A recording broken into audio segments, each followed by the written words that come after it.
성경은 제일 먼저 출발이 창세기인데, 이 창세기에서 하나님이 제정해 주신 가장 처음 공동체는 가정입니다. 아담이 홀로 독초하는 것이 보시기에 별로 좋지 않으셔서, 그래서 하와를 만들어 주시고 가정을 세우십니다. 어떤 면에서는 교회보다도 가정이 더 우선되는 공동체입니다. 이 가정 속에서 하나님은 교회를 이루실 것이고, 또 더 나아가서 하나님의 나라를 완성하실 거예요. 그런데 여러분, 가정은 아무리 강조해도 절대로 부족함이 없습니다. 특별히 5월 달에 어린이 주일, 어버이 주일, 또 어떤 교회는 부부 주일, 청년 주일, 이렇게 5월 달에 가정의 중요성을 강조해서 주일로 드려집니다. 여러분, 가정은 하나님이 가장 이상적으로 조합해서 주셨다는 사실을 기억해야 돼요. 내가 정한 것도 아니고, 내가 이런 부모 또는 이런 자식이 주어지면 좋겠다. 어떤 집은 아들 낳으려고 딸을 7명 낳아서 칠공주집이라고도 하는데, 사람이 원해서 사람의 뜻대로 가정이 구성되는 게 아니에요. 전적인 하나님의 주장하심이에요. 섭리하심이에요. 그럼 하나님이 허락하신 가정에 오류가 있느냐? 여러분, 사실은 가장 이상적인 조합이다. 정말 가장 행복하도록 주신 만남이다. 여러분, 이것을 믿음으로 받아들여야 돼요. 여러분, 마귀는 끊임없이 유혹합니다. 그때 저 사람을 만났더라면 더 잘 됐을 건데 라고 이렇게 생각하면 오산이에요.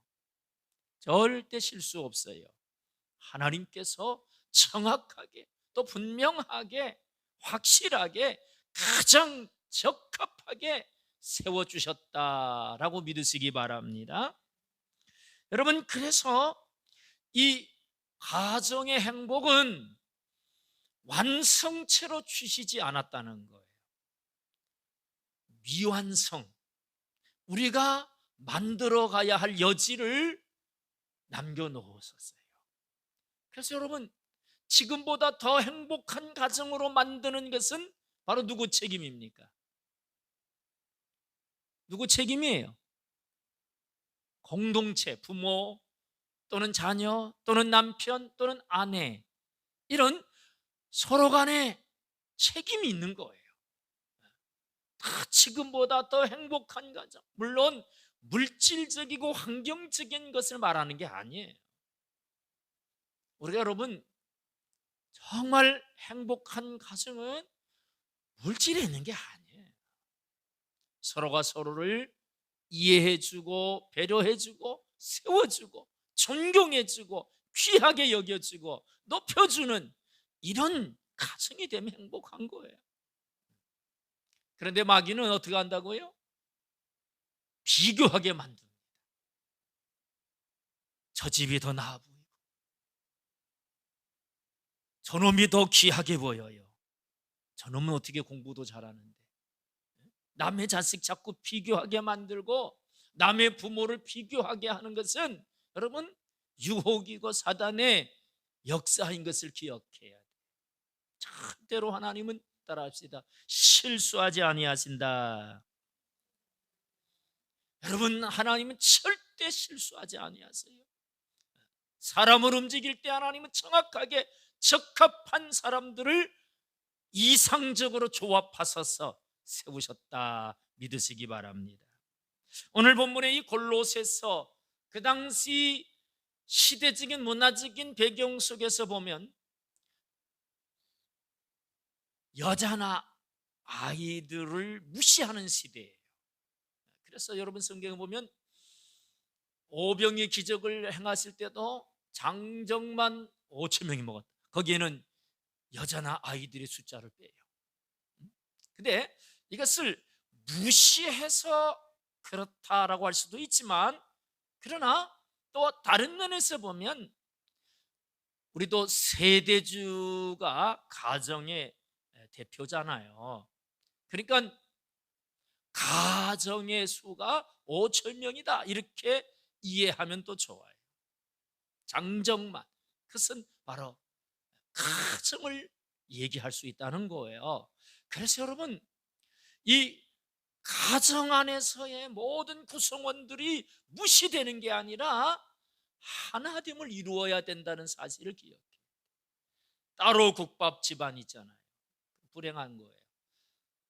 하나된 가정 속에서 하나님 영광을 받으시는 줄 믿습니다. 그래서 성경은 철저하게 부모의 역할과 자녀의 역할 또는 부부의 역할을 기록하고 있어요.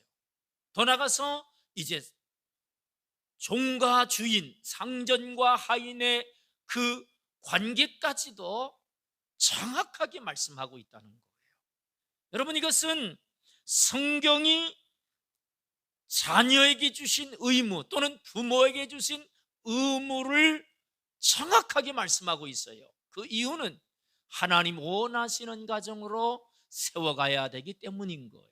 그래서 오늘 성경적인 자녀 교육, 성경이 말하는 자녀 교육을 오늘 말씀 속에서 우리가 다시 한번 상고해보고, 정말 우리의 가정 또는 이제 더 아래서 내려가면 손자 손녀들까지도 가정 안에서 볼 때 어떻게 성경적으로 양육할 것인가, 오늘 말씀 안에서 은혜 받기를 축원합니다.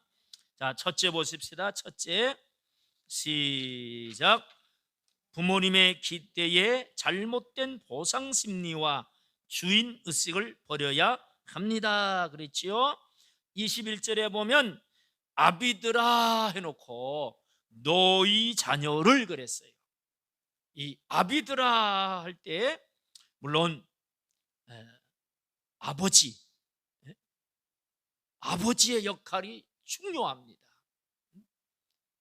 그러나 이 아비들아 속에서 그러면 어머니는 상관이 없나? 아니에요.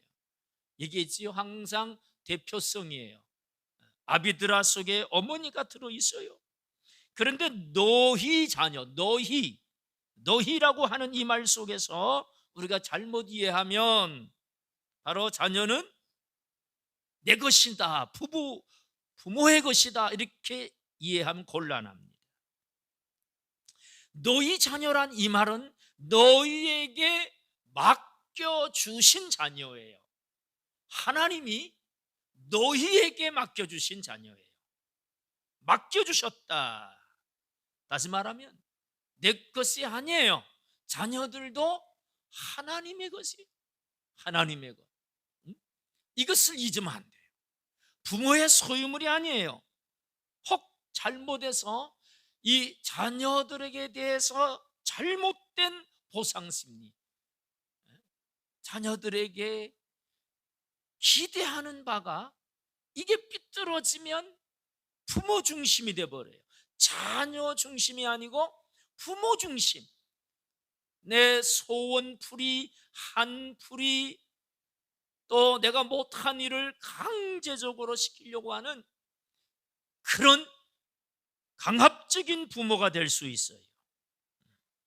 그래서 우리는 절대적으로 명심해야 돼요. 부모가 자녀에 대해서 소유권은 없다는 거예요. 양육권이에요. 양육권. 잘 양육하라고 맡겨주신 거예요. 소유주는 누구예요? 하나님이 소유주. 하나님의 자녀예요. 그래서 여러분, 하나님의 자녀로 알고 하나님이 기뻐하시는 목표와 방향을 향해서 도와주는 거예요. 양육이라는 것을 자칫 이해하면 막 강제적으로 끌고 가는 게 아니에요. 그래서 현 시대의 리더십은 보여주고 끌어주고 도와주는 거예요. 따라와 하면서 막 그냥 이렇게 해 저렇게 해 하면서 강압적으로 끌고 가는 게 아니에요. 여러분, 자녀를 내 맘대로 하려고 한 것이 죄임을 기억해야 돼요. 내 맘대로 하면 안 돼요. 자녀가 잘 되길 바란다 하면서 자신의 감정풀이의 대상으로 삼아도 안 돼요. 사랑에 매다 그러는데 그것은 자녀 입장에서 느껴져야 돼요. 정말 부모님의 그 사랑이 느껴져야 되는데 지가 기분 나쁘니까 나를 학대하는 거다 이러면 그건 사랑의 매가 아니에요. 상처를 주는 것입니다. 그런데 가장 큰 상처는 사실은 육체의 상처가 아니고 마음의 상처. 이 마음의 상처는 언어 폭력이에요. 지금 시대가 디지털 시대고 SNS 이런 댓글들 여러분 이것이 익명성이다 보니까 할 말 안 할 말 다 거기다 쏟아부어요. 그로 인해 상처받는 사람들이 너무 많아요. 언어는 마음에 상처를 줍니다. 마음에. 그리고 그것이 쉽게 씻겨지질 않아요. 몸의 상처는 아물면 돼요. 그러나 마음의 상처는 이게 아물질 않아요. 우리의 언어 속에서 자녀들을 넌 내 것이다 라고 하는 어떤 이런 폭력적인 언어, 넌 꼭 이렇게 해야 돼 라고 하는 강압적인 언어, 그리고 비하시키고 비교해서 너는 형편없는 놈이다라고 하는 하나님의 형상에 어마어마한 상처를 주는 이런 폭력적인 언어가 있었다면 여러분 이제 자녀 앞에서라도 싹싹 빌어야 돼. 어떻게 너 같은 게 태어난지 모르겠다. 여러분 이런 말을 듣는 자녀들의 마음이 어떻겠어요? 속으로 그럴 거예요. 너 같은 부모니까 너 같은 자녀가 나왔지. 예? 요즘 자녀들이 얼마나 똑똑하고 영약한지 몰라요. 여러분 부모가 자녀의 인생을 주관할 수 없어요. 누가 하신다고요? 하나님이 하세요. 그래서 정말 살펴서 자녀의 취미가 뭐고 잘하는 게 뭐고 어떤 직업을 갖으면 잘할 건가라고 정말 잘 살펴서 하고 싶은 대로 밀어줘야지. 이거 해 저거 해 이래서는 안 된다는 거예요. 우리도 우리 딸이 실용 음악 이쪽으로 공부를 하고 싶었는데 돈이 많이 드니까 못한다 하지 막았어요. 그런데 초등학교 5학년 때 피아노 학원 한 1년인가 2년 보낸 그 실력 가지고 오늘날 반주를 하는 거예요. 한 피아노 학원 1년인가 2년, 5학년 주고 2년인가 다녔을 거예요. 그러니까 음악적인 재능이 있었다는 얘기죠. 그래서 잘 키워줬으면 뭐 요즘 그 작곡가들이 돈을 엄청 벌더라고요. 노래 하나 작곡해 놓으면요 그거에 대해서 이 요즘은 저작권이 있어가지고 히트 치는 노래 하나만 만들어 놔도 그냥 평생 먹고 살 수도 있다는 거예요. 그래서 그때 하고 싶은 대로 못 해준 게 여러분 내 형편과 내 상황에 따라서 우리가 하나님의 계획을 가로막을 때가 많은 거예요. 그래서 정말 행복할 수 있는 일, 잘하고 있는 일, 그렇다면 내가 할 수 없는 건 할 수 없지만 할 수 있는 한 밀어줄 수 있게 되기를 축원합니다. 여러분, 절대로 기억하셔야 돼요. 너희 자녀들 나에게 맡겨준 자녀다. 내 소유가 아니다. 내 마음대로 할 수 있는 존재가 아니다. 그래서 정말 하나님이 기뻐하시는 대로 갈 수 있도록 밀어주고, 그게 양육이에요. 세워주고 찬하게 도와줄 수 있게 되기를 축원합니다. 우리가 잘 아는 종교개혁자 루터, 여러분 루터가 훌륭한 사람이죠. 중세 천년의 가톨릭의 그 타락을 거기서 다시 교회가 회복되기 위한 종교개혁을 일으킨 인물이에요.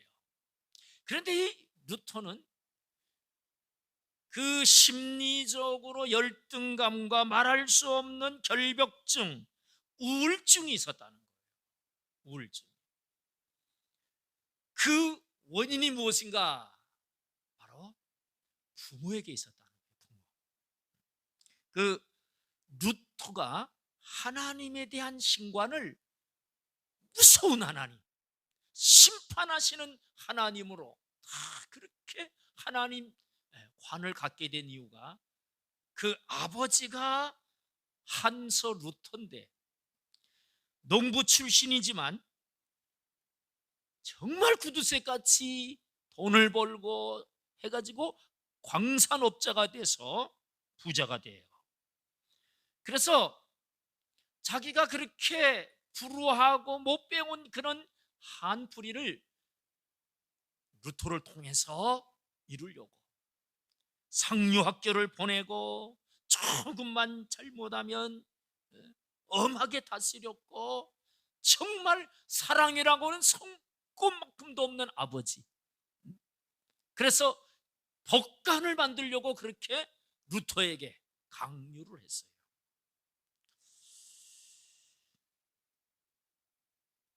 루터는 어머니라도 좀 따뜻했어야 되는데 그 어머니도 마찬가지였다는 거예요.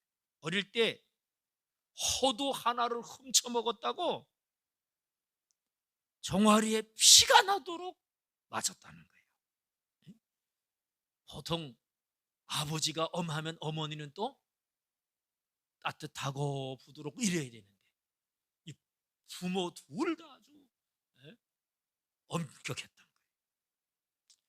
그래서 그런 눌림 속에서 이 루터가 하나님을 발견할 때 정말 엄한 하나님, 무서운 하나님, 그런 신간을 갖게 됐는데, 그런 루터가 하나님의 은혜가 아니면 그가 이 전적인 하나님의 은혜로 믿음으로 의롭다함을 받는 엄격한 행위와 규율이 아니라 믿음으로 의롭다함을 받는다는 이 말씀 앞에서 그는 자기에게 눌려왔던 그 어마어마한 부모로부터 받은 학대, 강요, 짐이 믿음으로 말미암아 의로워진다고 하는 이 말씀 앞에 다 자유하게 되어버리는 거예요.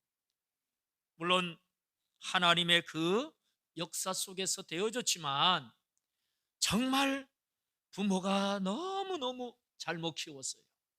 그럼에도 불구하고 하나님은 그를 종교개혁의 선두주자로 세우셨어요. 그런 면에서 보면은 여러분, 부모가 잘못 키워서 내가 이 모양 이 꼴이다, 여러분 그렇게만 흘러가도 안 돼요. 혹 부모가 내 마음에 안 들고 혹 잘못 나를 이끌어가도 여러분, 부모 위에 하나님이 계신 거예요.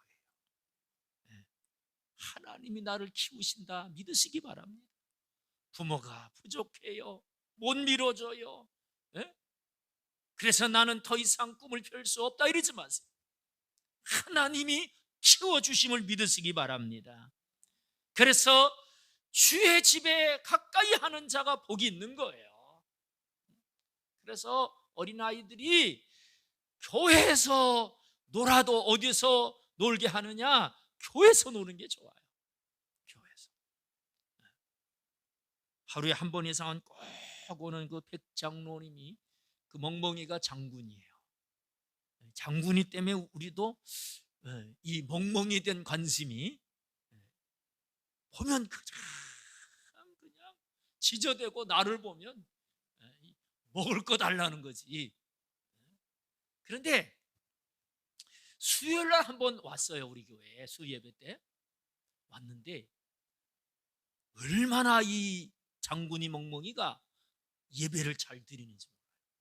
탁 앉혀놓은 자리에선 나만 쳐다보고 짖고 돌아다니고 끙끙. 야, 그렇게 예배 잘 드리는 강아지 내가 처음 봤어요. 매일 한 번씩은 교회에 온다니까. 이 강아지도 여러분 주의 전에 가까이 하니까 예배 드릴 줄 아는 것 같아요. 주의 집을 가까이 하는 게 복입니다. 이 야베스의 기도에서 지경을 넓히시고 나로 복의 복을 더하시고 이것만 복인 줄 아니에요. 나로 주의 집에 거하게 하시며예요. 주의 집에 거하는 자가 받는 복이 어마어마한 거예요. 그래서 여러분, 내가 혹 못 밀어주고 내가 못해줘서 안타까워하지 말고 하나님 밀어주세요. 하나님이 키워주세요. 하나님이 이끌어주세요 하고 주의 전을 가까이 하게 하는 그런 부모와 자녀가 되기를 축원합니다. 자, 둘째로 보십시다. 시작. 자녀를 노엽게 하여 낙심하지 않게 해야 합니다. 우리 21절 다시 한번 봅시다. 시작. 아비들아 너희 자녀를 노엽게 하지 말지니 낙심할까 함이라. 이 노엽게라고 하는 이 말은 화나게 한다는 거예요. 화나게, 스트레스 받게 하는 거예요. 자녀들에게 스트레스, 흥분시킨다라고 하는 뜻인데 흥분이 뭐냐? 바로 스트레스 받게 하는 거예요. 짜증나게 하는 거예요. 자녀들에게 그냥.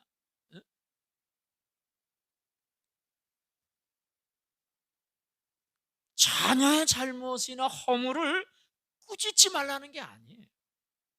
내버려 두라는 게 아니에요. 마음에 상처를 입히지 말라는 거지. 정서, 감정에 흠집을 내지 말라는 거예요. 낙심할까 함이라 그랬지요? 낙심할까. 이 문법적으로 보면은 이 낙심하지 않도록 하기 위하여 너희 자녀를 노엽게, 스트레스 받게, 짜증나게 하지 말라는 거예요.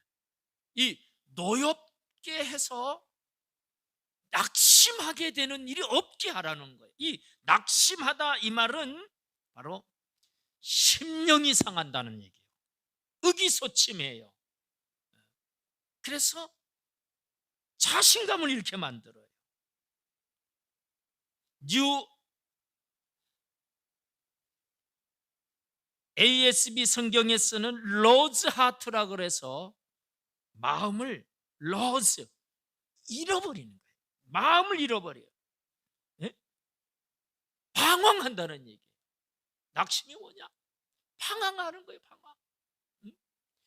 부모의 잘못으로 자녀가 방황합니다. 방황.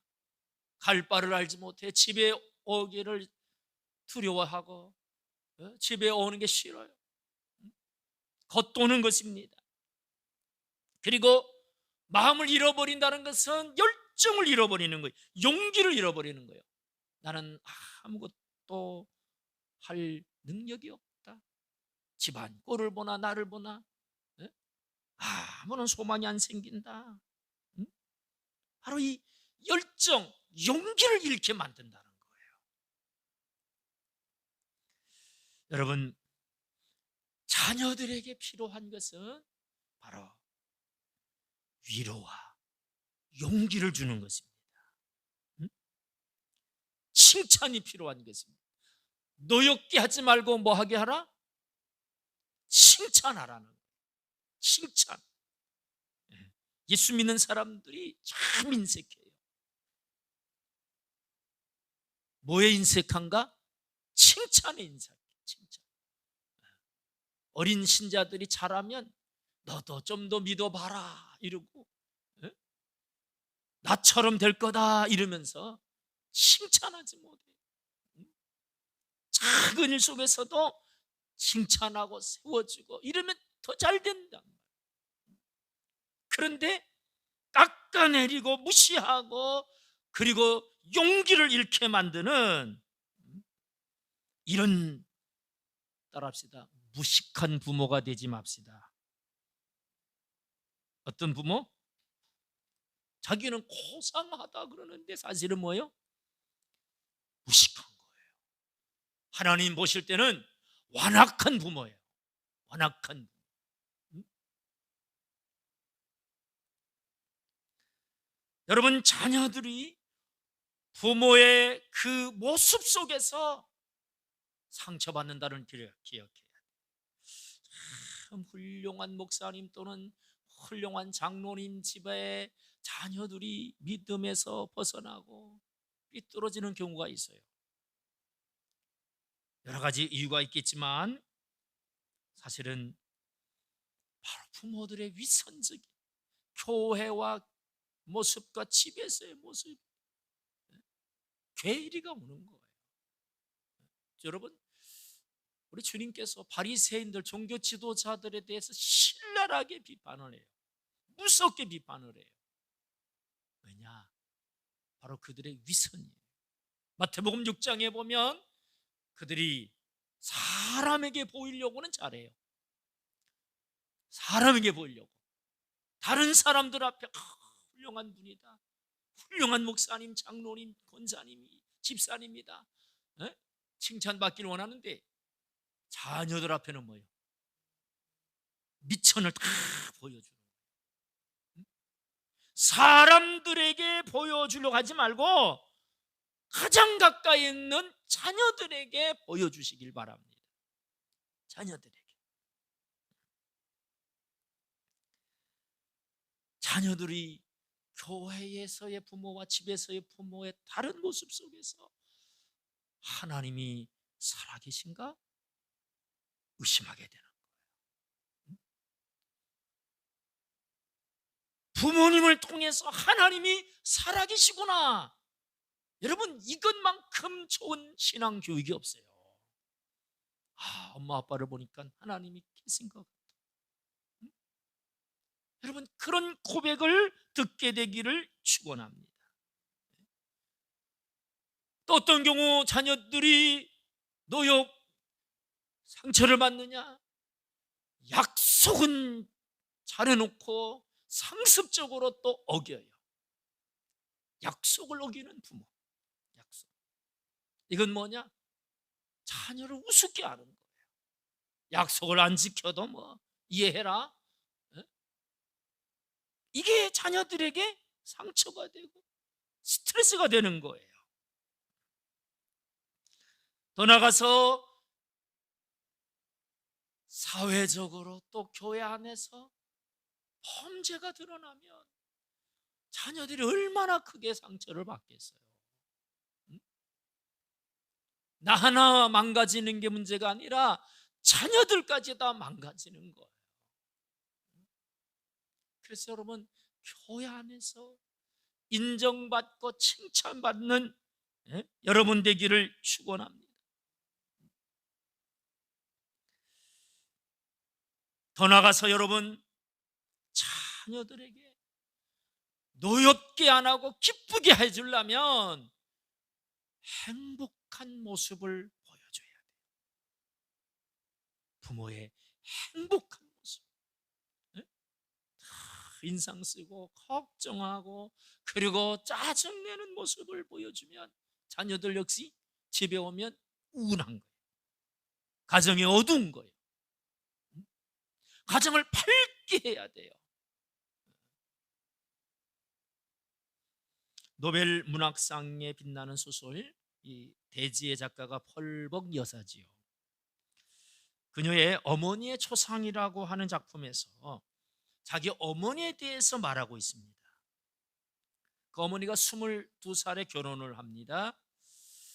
선교사 남편을 따라서 중국 땅으로 옵니다. 너무 미국과 다른 땅이지요. 7명의 아이를 낳고 4명이 죽어요. 참 선교사들이 갖고 있는 풍토병들, 지역이 다르고 기후가 다르니까 아이들이 적응을 잘 못해요. 그 당시 얼마나 중국도 지금도 가난하지만 더 가난했지요. 그런데 그 어머니는 아이들 3명, 남은 아이들에게 절대로 고통스러운 얼굴빛을 띈 적이 없었대요.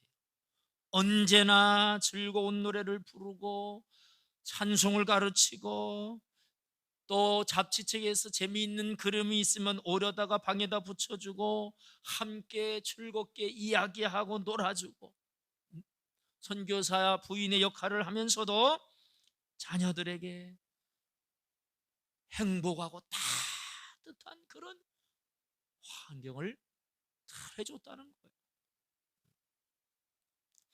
그래서 펄벅 여사는 그런 어머니의 밝은 얼굴빛, 거기서 위로받고 유명한 소설가로서 그가 성공하게 된 이유, 바로 절대 인상 쓰지 않고 찡그리지 않고 고통스러움에서 낙심하는 모습을 보여주지 않은 어머니, 항상 밝게 보여주고 밝게 대해주신 그 어머니의 영향이 위대한 인물을 키워낸 거예요. 여러분, 돈으로 잘해줄 수 없어도 자녀를 어떻게 하자? 기쁘게 해주시기 바랍니다. 행복하게 살아야 행복을 보여주죠. 절대 자녀들 앞에서 큰 소리치고 부부가 싸우지 마시고, 싸우려면 저기 기도원 가서 싸우고, 절대 자녀들 앞에서 서로를 원망하는 그런 소리를 내지 마시고 항상 밝은 모습, 가정을 밝게 만들게 되기를 축원합니다. 자, 마지막 3번째 보십시다. 시작. 주의 교훈과 훈계인 말씀으로 양육해야 됩니다. 에베소 6장 4절 말씀 다 같이 보십시다. 밑에 주보에 있죠. 시작. 또 아비들아, 너희 자녀를 노엽게 하지 말고 오직 주의 교훈과 훈계로 양육하라. 에베소서에서도 동일하게 노엽게 하지 말라는 말씀이 나오지요. 노엽게 하지 말라. 그리고 나서 한 가지 대안을, 오직 주의 교훈과 훈계로 양육하라는 거예요. 이 훈계라고 하는 이 말은 훈련하다, 가르치다, 반복시키다. 여러분, 반복이 중요한 거예요. 이 반복을 짜증내면서 시키면 안 돼. 너 언제까지 그러냐, 그걸 못하냐 하면서 신경질적이고 짜증으로 하면 안 돼요. 항상 부드럽게 한 번 더 해볼까, 한 번 더 해보자. 에? 좋아지고 있어. 한 번 더 하면 완전해지겠는데 하면서 절대 강요나 짜증이 아닌 즐겁게 가르쳐야 돼. 반복시켜줘야 돼요. 그래서 이 교훈과 훈계는 주의 교훈과 훈계예요. 누구의 교훈과 훈계라고요? 주의 교훈과 훈계입니다. 이 세상에서도 훈계와 교훈은 얼마든지 있어요. 뭐 불교, 다른 종교, 유교 다 훈계, 교훈 다 좋은 말들이 있어요. 또 철학적인 가르침도 있지요. 사회적인 가르침 다 교훈과 훈계가 있지만, 그러나 주의 교훈과 훈계예요. 바로 하나님의 말씀으로 양육하라는 거예요. 말씀으로 양육하라. 세상 교육이 아무리 위대해도 자녀를 천국으로 인도하지 못해요. 출세하고 성공으로는 이끌어줘도 자녀들이 하나님 앞에 상받게 하진 못해요. 주님의 말씀이 여러분의 자녀들을 천국 가게 하고 하나님 앞에 상받게 하는 데에 가장 위대한 교육임을 믿으시기 바랍니다.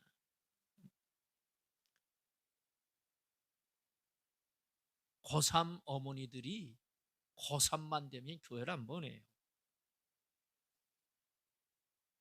고3만 되면. 왜? 대학교, 인서울대학. 근데 사실은요, 그 부모의 의식 속에서는 너 서울대 가더라도 지옥 가도 괜찮다, 인서울만 하면 된다라고 하는 것이 담겨 있음을 깨달아야 돼요. 여러분, 뭐 서울대 나온다 해도 지옥 가면 뭔 소용이냐 말이에요.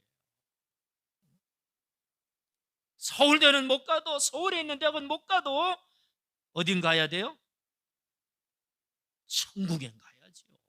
천국에 가야죠. 여러분, 유대인들의 천재 교육 또는 유대인들의 이 교육을 보면 그들은 국립학교가 오전에는 쇠마 교육이에요. 성경 교육을 해요. 오전. 그리고 오후에는 일반 세상 공부를 합니다. 뭐 수학도 하고 자연도 뭐 다 하겠죠. 과학도 하고 필요한 교육들, 예체능 다 오후에. 오전은 말씀 교육. 바로 주의 교훈과 훈계로 양육하는 거예요. 이 유대인들의 쇠마 본문이라고는 신명기 6장 4절에서 9절의 말씀이 유대인들의 정신을 살아있게 하는, 그들을 천재로 만드는 핵심적인 말씀이에요. 내 자녀를 부지런히 가르치며 집에 앉았을 때든지 길을 갈 때든지 누워있을 때든지 일어날 때든지 이 말씀을 강론할 것이며 하나님을 경외하라고 하는 말씀을 다 가르친 거예요. 하나님이 계시다는 거예요. 하나님이 계시다. 신본주의 교육입니다. 그리고 유대인 가정들은 테필린이라고 하는 가죽 상자 안에다가 하나님 두루마리 성경을 보관하고 아침 저녁으로 꺼내 읽도록 가르쳐요. 철저하게 학교도 집에도 말씀 교육이에요. 유대인들이 세계에서 가장 뛰어난 민족이 되었지요. 노벨 수상자의 30%, 재벌의 40%예요. 재벌의. 사상과 예술과 정치가 할 것 없이 유대인들이 가장 많습니다. 단 0.2%의 인구에 불과한 유대인들이 전 세계를 움직일 수 있는 그 실력은 바로 주의 교훈과 훈계, 주의 말씀이에요. 하나님의 말씀으로 양육시켜 놓으면 하나님이 머리 되게 하시고 뛰어나게 하시는 줄 믿으시기 바랍니다. 이 하나님의 말씀을 양육할 때 여러분 절대적으로 성경의 원리를 보면 강요하지 않아요. 강요하지 않아요. 네? 하나님은 에덴 동산에서 범죄한 아담 하와 그들을 기다리시면서 설득하세요. 스스로 깨닫고 결단하기를 바라십니다. 하나님이 아브라함을 부르시고 아브라함을 훈련시킬 때도 아내를 누이라고 2번씩이나 속이지요. 가만 안 두실 것 같은데 내버려 두세요. 지켜보시고 깨닫게 하세요. 나중에 이삭도 또 똑같이 그렇게 아버지 한 짓을 그대로 합니다. 그럼 하나님이 너는 네 아비 닮아서 그러냐 하면서 막 호통친 말씀이 나와야 안 나와요, 성경에? 야곱은 얼마나 간교해가지고 장자권도 뺏고 형을 속이고 축복 기도를 가로채고, 그 하나님 가만 놔두셔요. 그래서 삼촌 라반, 야곱보다도 더 아주 이기적이고 간교한 사람을 만나서 20년 동안 거기서 속으면서 연단을 받아요. 네 모습이 이 모습이다. 철저히 하나님은 스스로 깨닫고 돌이키기를 원하시지 절대 강요하지 않아요. 누가복음 15장의 탕자의 비유도 보세요. 둘째 아들이 재산을 갖고 나가서 허랑방탕했지요. 그런데 아버지는 포기하지 않고 기다리는 아버지, 돌아오기를 기다려요. 돌아올 줄 믿어요. 집안에서 기다린 게 아니라 상거가 먼데 먼 발치까지 가서 기다려요. 혹시 이까지 와서 용기 없어 돌아갈까봐, 대문 앞에까지 왔다 돌아갈까봐 마중 나와서 기다리고 계시는 아버지의 모습이, 여러분, 하나님의 모습이고 하나님의 교육이에요. 포기하지 마시고, 그리고 기다리시고, 그리고 기도하면서 기다리는 거예요. 아무리 속속여도 여러분 강요하지 마세요. 기도하고 기다려주면 하나님께서 돌이켜 주실 줄 믿으시기 바랍니다. 여러분, 자녀들에게 무엇을 물려줘야 가장 잘 물려준 것일까요? 재산만 물려주면 최고의 부모다 생각하겠지만 사실은 믿음의 유산이 가장 큰 유산임을 믿으시기 바랍니다. 그럼 부모가 믿음이 좋아야지요.